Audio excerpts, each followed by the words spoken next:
Previously in Session 11. So, you made it through the rage stage. I guess I did. I mean, I feel less likely to destroy something with my bare hands, but I still feel very angry about some things. Yeah. Oh, Mari, how did your meeting with the police go? It was terrifying, of course, but my mission really helped. Oh, good. Yeah, I chatted up the receptionist before I went in, and since I could see her through the window, I just kept checking in with her throughout the interview. I feel fairly certain she thought I was flirting with her, and heck, I may have been. She was kind of cute. Did you get her number? Oh, I totally got her number. This is good. Who knows? But I can at least call her and ask about any openings in the police department. Or openings in her heart department. You are the worst. Sorry. What else could I expect from a champion plate smasher? Ah, plates. An excellent choice. Yeah, you should have seen her. She was like a plate smashing machine. Rhythmic, precise. I feel like she was making a mosaic with just smashing.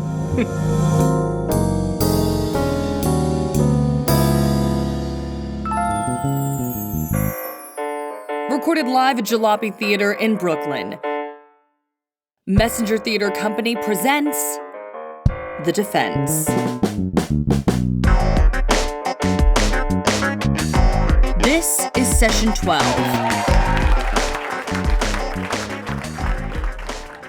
I called the Mona Lisa from the police station. Oh, yay! Did you go out? Actually, yeah, we got drinks a couple of days ago. And I think she'll tell me if the police start doing anything on the copy machine guy. That's great, Mari. Well done. Shh, were there more sparks? How into you is she? Lori. What? You two are so cute together. Hey, we were pretty cute together. Yeah. I'd like some good news. Yes. Okay, don't go booking a church or anything, okay? So I ship you, so what? This is now a Mari Mona Lisa Stan account. God, you are hilarious. Your dating life is giving me life. Do you maybe need a dating life of your own? Not right now. I don't know how to choose a man I won't small. And there we have it. The very reason I also remain single. Yep, me too.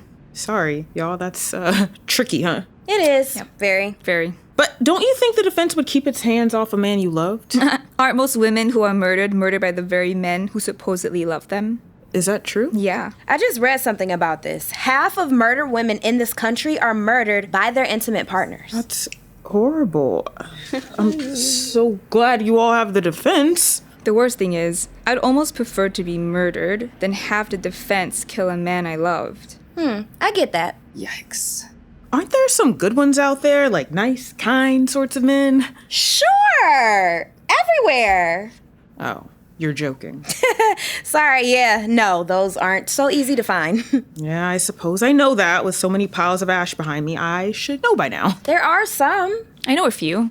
I get why Bria thinks this is a curse now. It may feel like a curse in some situations, but every time it saves your life, it is a solid blessing. There's no question in my mind about that. It can sometimes feel like wearing a life jacket on a boat. It gets in your way, it doesn't help you look your best, but if the boat goes down or tips over, you'll be very glad you had it on. I guess that makes sense. And that's what we're here for, too. To help you learn to deal with the things about it that feel like a curse. When it's frustrating not to be able to tell your friends or your kind new partner that you would never small, you come here and you tell your friends here about what you're going through. I did talk to one of my non-defense friends, and she flipped out and thought she should take me to an asylum. So it went really well then? Oh, so well. I have friends who know. They're believers, so they just wanted to know where it fit into the cosmology of the universe. They're not great listeners, but I'm glad they know and that I can talk to them. But sometimes they think I maybe might be writing my name in the devil's book or whatever. And it does make me feel really weird. Or like they might at some point decide to get a stake and a pile of sticks together. I mean, the good news is that no one burns folks at the stake anymore. The bad news is that I'm not 100% convinced that a certain segment of the population wouldn't start back up again at the slightest provocation. Right. I love my friends, for sure. But I also know they would turn on me pretty easily. That sort of thing has happened. One of our friends became Buddhist, and oh my lord, you would have thought she'd murdered her mother. The community was so horrified. They cut her off. Never spoke to her again. That is so sad. Honestly, when I first told them about the defense, I was sure I was about to get the same treatment, but it turns out that being a little witchy isn't as bad as choosing a new religion. Wow. And I really don't think they would burn me at the stake. Yet. I mean, if someone were going to get happy with piles of sticks and lighter fluid, we would be voted most likely to burn. Do you think any of your defenses would allow some man to set you on fire. No. Absolutely not. Sorry for the heart attack, fireman. A little man with a little match might start a fire as well as a big one. That's true, but I suspect you would small him long before he got his hands on a match. Would your defense suffer a man to tie you up? No. That's my point. The defense is very good at what it does, always has been. That is actually very comforting. I think so too. But it wouldn't be burning at the stake now, would it? They'd find some other barbaric way. And since your defense is connected to intention and not the technology, I would wager that they would all be equally doomed to fail. A man coming at you with a taser or a syringe or anything is still a man coming at you, and your defense will respond whether it's an axe or a pillow in his hand. Stay away from me with that can of soda, ill-intentioned man. Yeah, watch yourself with that Swiffer, fella. What do you think you're gonna do with that wash rag, mister? What exactly are you planning with that handful of lint? If a handful of lint could be dangerous to you, or rather to the man wielding it, then yes, believe it or not, even a handful of lint could provoke your defense. I mean, really, all it takes is an advance, isn't it? A step forward. An in-breath. It would be funny if someone's defense could just do whatever the person was planning or imagining doing to you. Like, if Mr. Handful of Lint was going to stuff it in my mouth and the defense just stuffed it in his mouth instead. That would be some very satisfying vengeance. But imagine the horrors you would have to watch. Like, think of the violent murders, the sexual assaults you'd have to see them commit on themselves. It would probably get pretty horrifying. Yeah, good point. It's only fun when it's something I can imagine as pretty harmless, like, oh, ball of yarn, funny, and yet to actually witness someone being choked by a ball of yarn would be pretty awful. I'm, now that I think about it, pretty glad to just small people. There were at least 2 with that defense. Really? Are there stories? They did find it very difficult for just the reasons that Leila pointed out. They were witnesses to so much violence and destruction that both of them ended up moving to women's communities because they couldn't bear it anymore. Just the witnessing of the horrors? Well, I think it was partly the witnessing of the horrors, but also the vividness of seeing what each of those men had hoped or planned or intended to do to them. Like, for all of us, I think we just have a general sense of danger. The idea that we're at risk, but nothing is explicit. We don't know whether the approacher intends to assault us or murder us or just take our purse, but the women with the reflected defense knew exactly what fate they dodged, every time. To be confronted again and again with the darkness within so many people, it really was too much for either of them to bear, so they moved to woman-only communities. That's the solution to not having to use the defense? Move to a separatist place or something? Well, there may be other solutions, but it is the one that those 2 chose, and from what I understand, they're both very happy with their lives. But I like men. No one says you shouldn't. I don't want to small them all. Well, no one wants you to. Your defense will just small as many as are a threat. So you're saying the defense is a not all men situation? Of course it is. If it wasn't, you wouldn't be able to get through a day without smalling someone. The defense is interested in one thing, and that one thing is defending you. That is all. If there's nothing to defend, no need to protect you, the defense will do nothing. Men who are not a threat will be just fine, perfectly safe. Actual nice guys will go about their business as if there were nothing to fear. The nice guys, though? Yeah, well, those ones need to be extra careful. How do you mean extra careful? Well, the nice guys, and I hope you can hear the quotation marks around those nice guys, the nice guys really think they're nice. They're usually the ones who tell you they're the nice guys and don't understand why they're not getting the things they think they deserve when they're such nice guys. But they're not nice at all. They're entitled and tend to have extraordinarily unreasonable expectations. The ones who say, but I'm a nice guy. Exactly. And they usually say right after you said no, and right before they jump you. How many nice guys has your defense protected you from? I think most of them would have said they were nice guys. 100% nice guys. I don't think my defense has clarified beforehand, but certainly if I heard the phrase, but I'm a nice guy, that was pretty much the last we heard of him. How about the ones who say they're jerks? Some of those are actually nice guys. And a handful are actual jerks. I find those much harder to distinguish. It's funny how nice guys and nice girls are really not the same thing. Really not. It's like we need nice girls to save us from the nice guys. The problem is, I don't know if I believe in nice girls either. What do you mean? I'm just waiting for the nice girls to turn mean. Really? Like, even here. I mean, I like all you nice girls. Don't get me wrong, but I keep waiting for one of you to turn. Like we'll drop our friendly facade and just suddenly lash out at you. Maybe. I don't know. I've had quite a few women in my life turn on me, Women who I thought were allies who tore me down or just didn't have my back when I needed them. Women who didn't believe me when I told them stuff had happened.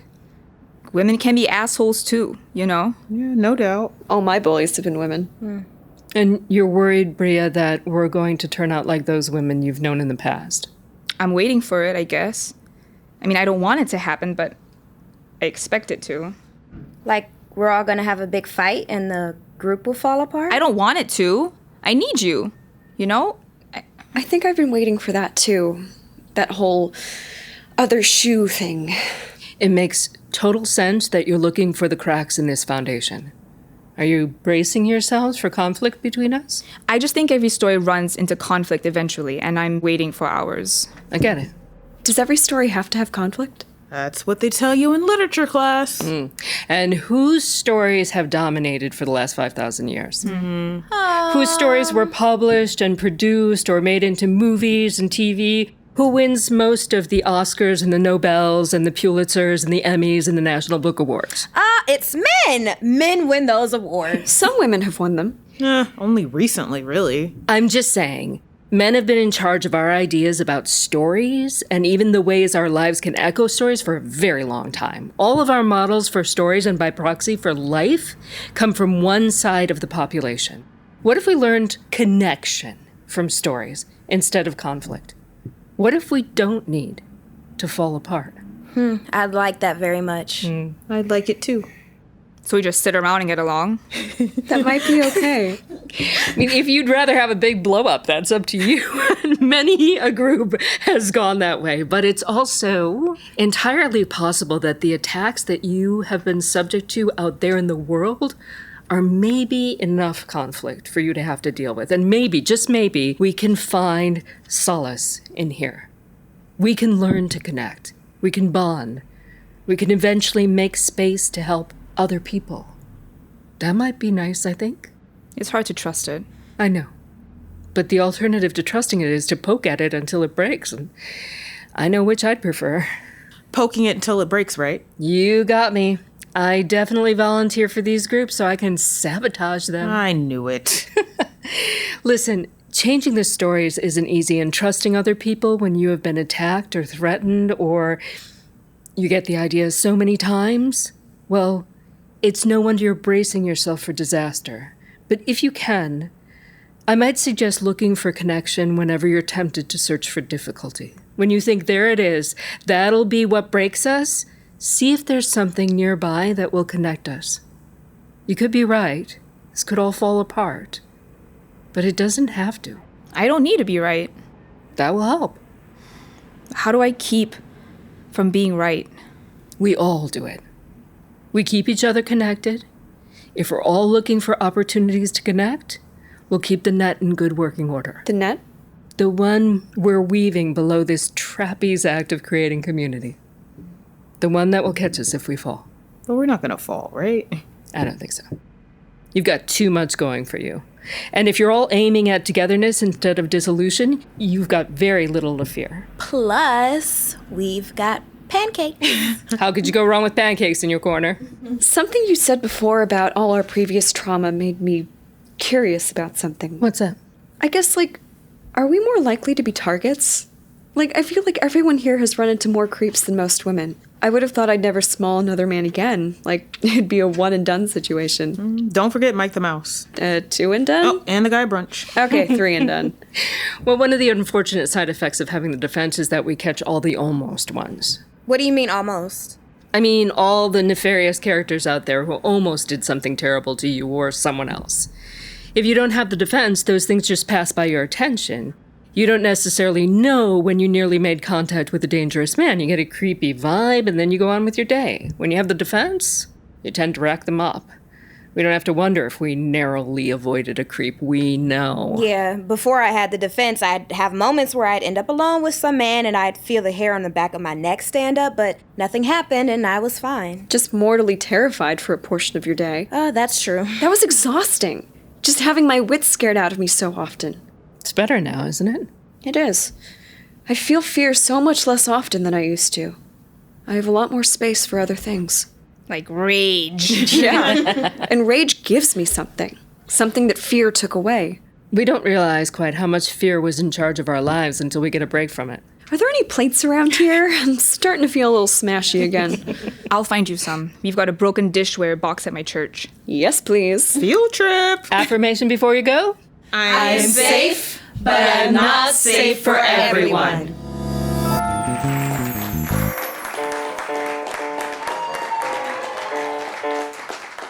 The Defense is a production of Messenger Theatre Company.